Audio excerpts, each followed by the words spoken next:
উসমানিতে আইছিলাম যে কোনো সিট পাওয়া যেতেছে না, ভর্তি করতেছে না, সিট নাই, বেড নাই, কিচ্ছু নাই। উসমানিতে একটা আইসিইউর দরকার।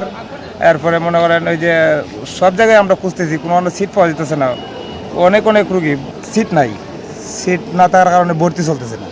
আমরা অনেক দূর থেকে আইছি, মনে করেন নবীগঞ্জ থানা, বাড়ি শেরপুর থেকে আমরা এই পর্যন্ত উসমানী পর্যন্ত পড়ছি।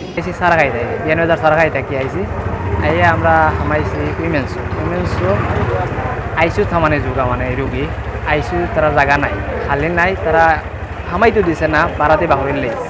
তো বাদে গেছি আমরা হার্ট ফাউন্ডেশন হারাইয়া 10-15 মিনিট আমার যে যেটা দিছে গ্যাস দিছে দিয়া আইসিউ জায়গা নাই হয়েছে আপনারা আর কোনো যাওকা রাখাবাড়ি যাওকা নাইলে ইবনে সিনা যাওকা না। আমরা পরে গেছি ইবনে সিনা দিয়ে হারাইও বাহরে লাইছে, কোনো জায়গা নাই, সিট খালি নাই, মানে আইসিউর কোনো জায়গা নাই, সোজা মানে কোনো আনো রাস্তা না।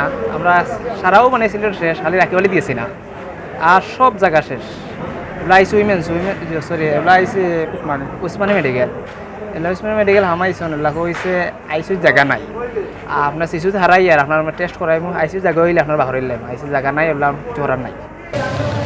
আমি হাবিবুর রহমান, একটা পেশেন্ট মৌলিবাজার থেকে নিয়ে আসছি সিলেটে আসার পরে সর্বপ্রথম পার্ক ভিউতে যাই। পার্ক ভিউতে যাওয়ার পরে ওরা বলতেছে যে পেশেন্টের কোনো চিকিৎসা ওদের কাছে এই মুহূর্তে দেওয়া সম্ভব হচ্ছে না, তাদের যে অক্সিজেনের ব্যাপার স্যাপার আছে, অক্সিজেন তারা সাপোর্ট দিতে পারতেছে না। তারপরে ওনারা কন্ট্যাক্ট করছে নয়াসড়ক টমা হাসপাতালে যাওয়ার পরে ওনারা ডাক্তার আসছে, ডাক্তার এসে চেক আপ করে অক্সিজেন মাপিয়ে দেখা গেছে যে অক্সিজেনের প্রয়োজন, তাদের কাছে অক্সিজেন নাই, আইসিইউ বেড খালি নাই। এরপরে আসছি শামসুদ্দিনে আসার পরে ইমার্জেন্সিতে যোগাযোগ করলাম। ইমার্জেন্সিতে যোগাযোগ করার পরে আমার ডাক্তাররা বলতেছে যে ওনাদের ওখানে কোনো সিট খালি নাই, প্লাস আইসিইউ খালি নাই, আর পেশেন্টটা আইসিইউর প্রয়োজন। এরপরে আমরা লাস্ট পর্যন্ত উসমানিতে নিয়ে আসছি। উসমানিতে এখন ভর্তি প্রসেসিং চলতেছে, দেখা যাক হয়তো ওখানেই ভর্তি হয়ে যাবে ইনশাল্লাহ। গত 2 দিন আগে আমার দুলাভাই খুসাই নিবাসী জনাব আনসার আলী হঠাৎ জ্বর অনুভব করেন।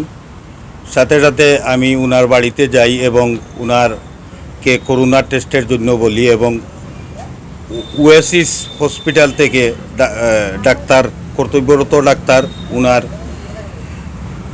উনার কর্মচারী দিয়ে উনার করোনা টেস্টের লক্ষণগুলো আনেন এবং বিকালে দেখা যায় উনার করোনা পজিটিভ, যার কারণে আমরা এই দিন রাত থেকে হসপিটালে ভর্তি করার জন্য বিভিন্ন জায়গায় ছুটাছুটি করি, শামসুদ্দিনেও যোগাযোগ করি। আজকে সকাল 10 কোটিকার সময় আমরা শামসুদ্দিনে আসি। প্রথমে কর্তব্যরত ডাক্তার আমাদেরকে সিট নেই বলে উসমানিতে যাওয়ার জন্য পরামর্শ দেন। আমরা সেখানে উসমানিতে যাই, উসমানিতে গিয়েও কোনো সিট পাওয়া যায় নাই। শামসুদ্দিনের কর্তব্যরত ডাক্তার পরবর্তীতে আমাদেরকে বলেন যে একটি সিট খালি হয়েছে, আপনারা রুগী নিয়ে আসেন। তখন আমরা তাৎক্ষণিকভাবে সেখানে আসি। এখানে সাধারণ ওয়ার্ডে আসেন, উনার আইসোলেশনের প্রয়োজন, আইসিইউতে খুবই অক্সিজেনের প্রয়োজন। আমরা কোনো আইসিইউ বেড পাইতেছি না।